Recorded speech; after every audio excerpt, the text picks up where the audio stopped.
N'aimez point le monde, ni les choses qui sont dans le monde. Si quelqu'un aime le monde, l'amour du Père n'est point en lui.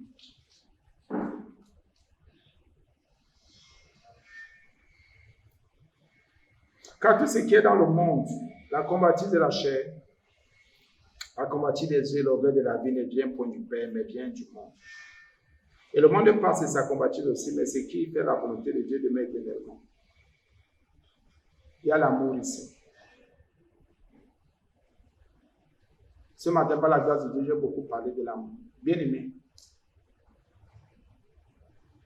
si je vis avec toi, je dois t'aimer. Tu dois m'aimer devant mes ennemis. De l'amour de Dieu qui est déversé dans nos cœurs par le Saint-Esprit. La révélation que moi j'ai eue le matin m'a beaucoup bousculé. L'amour ne recherche pas son intérêt. Si je suis avec toi, je dis que je t'aime en Jésus-Christ et je recherche mon intérêt, c'est que je t'aime. Ce n'est pas l'amour de Jésus, c'est encore l'amour des hommes. Je reprends.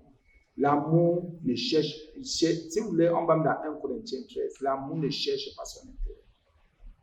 Donc si tu aimes avec ta femme, tu es avec ton mari, tu es avec ton frère, avec ta soeur, écoutez, on dit en Jésus.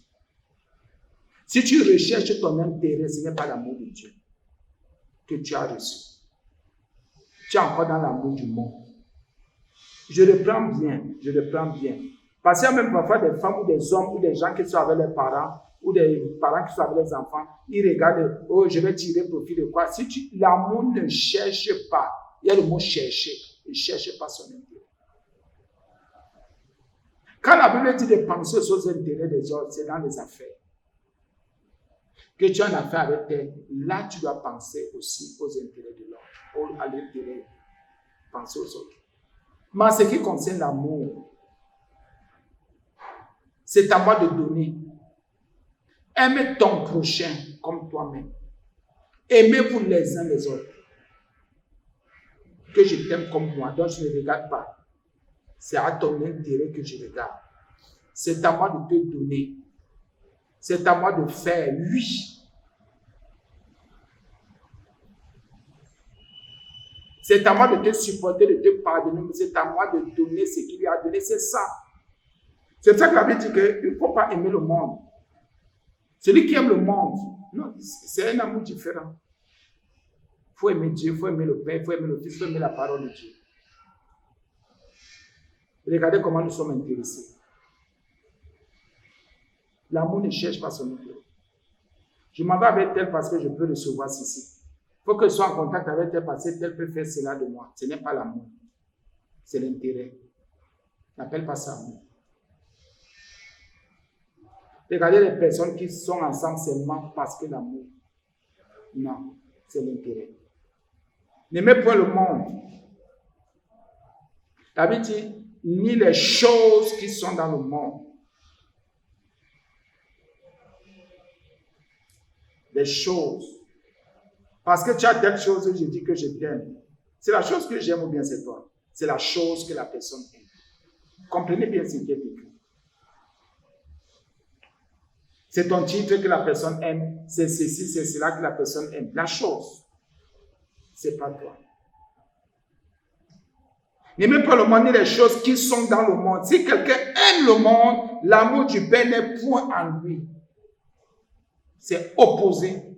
L'amour du Père et l'amour du monde.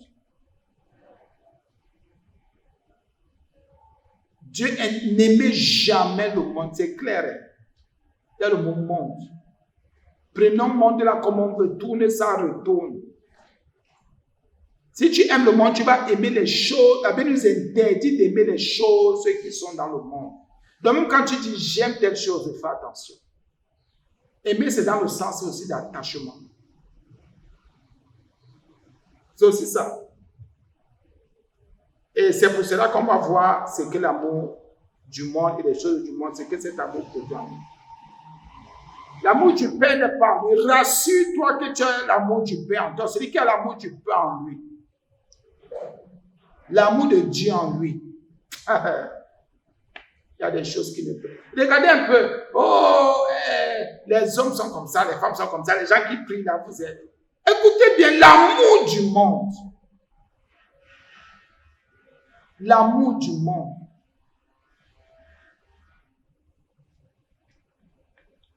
Quand tout ce qui est dans le monde, voilà maintenant la convoitise de la chair, la convoitise des yeux, l'orgueil de la vie ne vient pas du Père, ne vient pas de l'amour du Père, mais vient du monde. Pardon. On comprend qu'il y a des choses que Dieu ne peut pas nous donner. Dieu n'est pas dans la convoitise de la chair. Il n'est pas là, c'est le monde. Parce que tu as vu chez l'autre, toi aussi tu as le zèle, il faut que tu aies ça. La convoitise des yeux, parce que tu as vu quelque chose, il faut que tu aies aussi la chose. Ça ne vient pas de Dieu. Pourquoi? La Bible dit qu'il y a des choses qui viennent du monde. La convoitise vient du monde. La convoitise ne vient pas de Dieu. Dieu, lui, va prendre, il va passer par son esprit, il va déposer quelque chose en toi pour dire, voici les projets que moi j'ai formés sur toi. Ne regarde pas au monde, ne t'appuie pas sur le monde. Écoutez bien, un vrai enfant de Dieu ne regarde pas au monde. Parce que le monde a ceci, il faudrait que j'ai. C'est ça la convoitise. Parce qu'il y a maintenant les Android, il faut que j'ai l'Android. Ce n'est pas de Dieu. Parce qu'il faut ceci, c'est au Seigneur de te dire, tu sais. Peut-être comme il y a souvent prière matinale, peut-être comme il y a souvent ceci, peut-être comme il y a des versets, comme il y a des trucs, je crois qu'il faut que tu aies un téléphone. Il y a le mot venir de. Nous devons toujours rechercher ce qui vient du Père. Tu peux vouloir aller acheter même une chaussure pour toi parce que tu es pieds nus. Ou tu n'as que les sandales. Dieu va te dire jamais, ça ne vient pas de moi. Ça vient du monde, la pensée que tu as. Il y a beaucoup de pensées que nous avons qui viennent du monde. Les influences, beaucoup de choses qui ne viennent pas du Père. Écoutez, et ici dans la version, c'est le mot Père. Donc, Abba, le mot Père. Le Père fait donc quoi? Le Père éduque. Le Père éduque. Le Père discipline. Le Père enseigne. C'est ça qui est le mot. Il faut que chacun, pour la plupart, c'est ceux qui ont grandi, il y a un papa, une maman, on est là. Il y a des choses qu'on sait que ça vient de son Père. Chaque enfant devrait avoir ce qui vient de son Père. Sa manière de parler, sa manière de marcher, sa manière de s'habiller, sa manière de faire doit venir de ton Père. De ton Père. Oh, ça c'est sûr que c'est l'enfant de terre. La ressemblance même. Ce que tu aimes, ben c'est ce que tu as vu ton père manger que tu vas aimer manger. Comme tu as vu ton papa s'habiller, comme tu as vu ton papa, ben ça doit venir de ton père. Même ta manière d'éduquer tes enfants, normalement, mon père m'a éduqué comme ça. Voilà comment je vais éduquer mes enfants. Si tu trouves que c'est juste. Donc pour certains, leur père c'est le monde. Et la Bible nous dit que nous, notre père ne convoite pas. Il ne peut pas dire que parce que tu as vu, il faut que tu possèdes. Et non. Car tout ce qui est dans le monde, la convoitise de la chair, la convoitise des yeux, dans le zèle excessif là pour posséder, c'est dans notre chair. L'homme veut toujours posséder. Hein. L'homme veut toujours posséder. L'homme, à un moment donné, ne veut même pas de mi-temps. À un moment donné, nous ne voulons même pas nous arrêter. À un moment donné, nous ne voulons pas rester quand pour dire, Seigneur, je voulais d'abord comprendre les choses. D'abord, voilà, est-ce que pour la fois passée, j'ai même compris? Est-ce que j'ai discerné? Est-ce que? Allez, l'homme veut seulement convoiter. Apprenons à nous arrêter. Parce que même le Père, là, qui t'a éduqué à un moment donné, t'a dit, est-ce que tu as compris? Est-ce que tu as bien fait? Parce qu'il veut d'abord bien examiner, il veut évaluer. Il veut voir si tu as compris, si tu comprends son éducation. Il veut même te corriger quand il y a erreur. Mais nous n'avons pas besoin de correction. On ne veut pas que le Père examine. On ne veut pas que notre papa nous parle. On ne veut pas. On veut seulement. Non. On ne peut pas servir de Père. Tu ne peux pas avoir de Père. C'est un seul Père. C'est un seul Père pour te forger, pour te former, pour t'éduquer. Sinon, il y a le monde. Il y a le Père, il y a seulement deux. Il y a un Père. Le monde est un Père pour certains. Et moi, je suis un enfant de la rue. Hein. Moi, c'est dans la rue que j'ai appris. C'est comme ça que j'ai appris. Donc c'est la rue qui est son père. Moi, je me suis battu seul comme ça. Il dit que c'est sa force qui est son père. Car tout ce qui est, la Bible dit que tout ce qui est dans le monde, regardez comment la Bible, comment dire, résume le monde. La combattu la chair, la combattu les yeux. Donc ce qui est dans ta chair, fais attention à ce qui est dans ta chair, fais attention à ce que tu vois. Ce que tu vois peut t'éduquer, peut t'instruire, mais ça ne vient pas toujours du Père. L'orgueil, tous ceux qui sont orgueilleux, c'est dans le monde qu'il y a l'orgueil. Donc quand vous voyez quelqu'un qui est orgueilleux, ça veut dire que son père c'est le monde. Son père c'est le monde. Quand quelqu'un est orgueilleux, son père c'est le monde. Ce n'est pas le Père des cieux, le Père créateur. L'orgueil de la vie, je ne suis pas n'importe qui quand même. Les paroles orgueilleuses là. Ne viens point du Père, ne viens pas du Père. Mais viens du monde. Mais viens du monde. Ah oui. Et le monde passe. Donc tout ce qui vient du monde là passe. Imaginez quelqu'un qui a volé.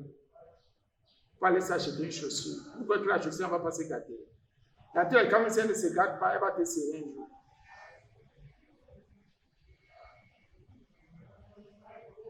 Tu as volé pour manger. Tu vas finir, non, tu vas aller au sel, au petit coin après. C'est tout, hein. Tu as combattu pour avoir quelque chose, la chose là va passer. Elle va pourrir, elle va se gâter, elle va plus te suffire. Un jour, tu ne vas même pas l'utiliser. C'est vrai. Bats-toi comme tu veux, la Bible va vieillir un jour. Ça va passer. Donne-toi comme tu veux. Ouh, ça va passer. Mais celui qui fait la volonté de Dieu demeure éternellement. Hein?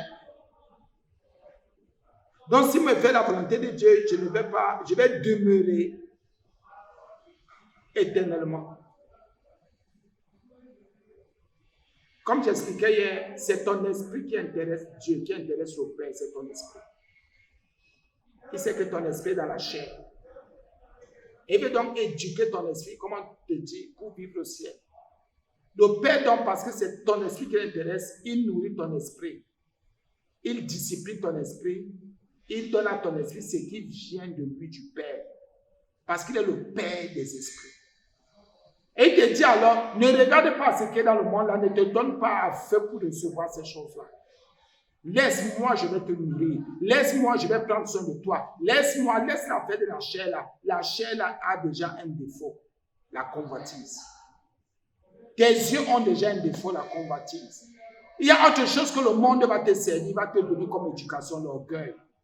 Moi, je suis ton Père, je te nourris esprit. Je suis ton Père, je te donne tout ce dont tu as besoin pour que ta chair vive, pour que ce corps vive sur terre. Ne t'inquiète pas, ne te soucie pas. Ah oui, regardez comment nous sommes inquiets. Regardez comment on se soucie. Regardez comment nous sommes mal à l'aise. Regardez comment on se tape, on se bat. Et maintenant, on nous mesure en fonction des choses que le monde donne. Donc ceux qui courent pour être grands dans le monde, on dit qu'ils sont grands. Pour le monde, mais pas pour Dieu. Regardez comment on acclame ceux qui convoitent. Regardez comment on acclame ceux qui ont eu ces ailes, qui ont convoité et qui ont pu avoir. Regardez comment vous les acclamez partout. Regardez comment vous êtes jaloux d'eux. Regardez comment vous voulez les boire. Autant qu'ils ont des choses qui viennent du monde. Ils ont convoité qu'on ne vous ment pas. Celui qui court pour avoir les choses du monde, c'est la convoitise. Celui qui court pour posséder, et Seigneur, pardonne-nous, s'il te plaît. Pour posséder les choses du monde, c'est la convoitise. La Bible dit qu'il y a des choses qui viennent du Père. La convoitise de la chair là. Il faut que j'ai, que je possède, que j'ai. La Bible dit que ça ne vient pas de Dieu, c'est ta chair. Il faut que je fasse, c'est ta chair. Comme j'ai vu, Dieu a voulu que je voie, et Seigneur, pardonne-moi, pour avoir même prêché 5 jours. Dieu a voulu que je voie la convoitise des yeux. Tu peux voir, mais ce n'est pas obligé que tu possèdes. Dieu peut te faire voir. Est-ce qu'il t'a dit, est-ce que c'était pour qu'un zèle excessif naisse en toi pour que tu possèdes la chose? Non. Il y a l'orgueil, la suffisance, la hauteur. Vous ne voyez pas que l'orgueil de la vie est le dernier niveau. Vous ne voyez pas ça? Que quand la chair a déjà voulu commencer à posséder, les yeux ont vu. Quoi? Et on possédait encore. Maintenant, c'est l'orgueil. On commence à marcher, on est grand. C'est pour ça que eux-mêmes, ils ont compris. Ils disaient souvent, même la Bible dit aussi, les grands du monde. Les grands du monde. Les gens que vous acclamez là, ce sont des gens qui ont la convoitise dans le sang, dans la chair, dans les yeux. Ce sont des orgueilleux. Ils se sont battus. Oui, la caté que je me suis battu, c'est l'orgueil. Je ne suis pas n'importe qui, c'est vrai. Qui a dit que tu es n'importe qui? Petit orgueilleux. Toi qui parles aux gens avec orgueil, sache que ça vient du monde, ça ne vient pas de Dieu. Dieu est humble. Il nous dit d'être humble. Notre Père nous dit d'être humble. Donc le monde passe et ça convoitise. Donc c'est la convoitise du monde. Oui, le zèle excessif que tu as là, au lieu que tu aies un zèle excessif pour gagner les âmes, un zèle excessif pour aimer les gens, pour pardonner, un zèle excessif pour faire du bien. Ton zèle excessif, c'est seulement posséder de l'argent, avoir ceci. On ne voit pas les gens avoir le zèle pour pardonner. Le zèle pour dire non, ça va, ça passe. Il y a quoi? Le zèle pour dire il faut que je sois patient. Le zèle pour dire il faut que je supporte tel. Le zèle même pour dire non, il faut que je me mette plus en colère. C'est le zèle là qui vient de Dieu, du Père. Mais le zèle qu'on a, il faut que je possède, que j'ai ceci, que ce soit comme ça, que ce soit, c'est quoi ça? Finalement, le Père va te donner quoi? Faisons attention. Qu'est-ce que le Père va nous donner finalement? Moi, je me répands de ces ailes. C'est pour ça que tous ceux qui perdent la prospérité vous perdent. Ils vous donnent une influence, ils vous introduisent dans les influences du monde. Et quand c'est comme ça, vous recevez ce qui vient du monde, donc des choses passagères. Vous ne recevez pas ce qui vient du Père. Rien ne vient du Père. Si tu te poses la question, toi qui es là, qu'est-ce que tu as reçu qui vient du Père? Tu vas voir que c'est la volonté du monde que tu fais. Il faut qu'on sache dans le monde que toi aussi tu t'en sors.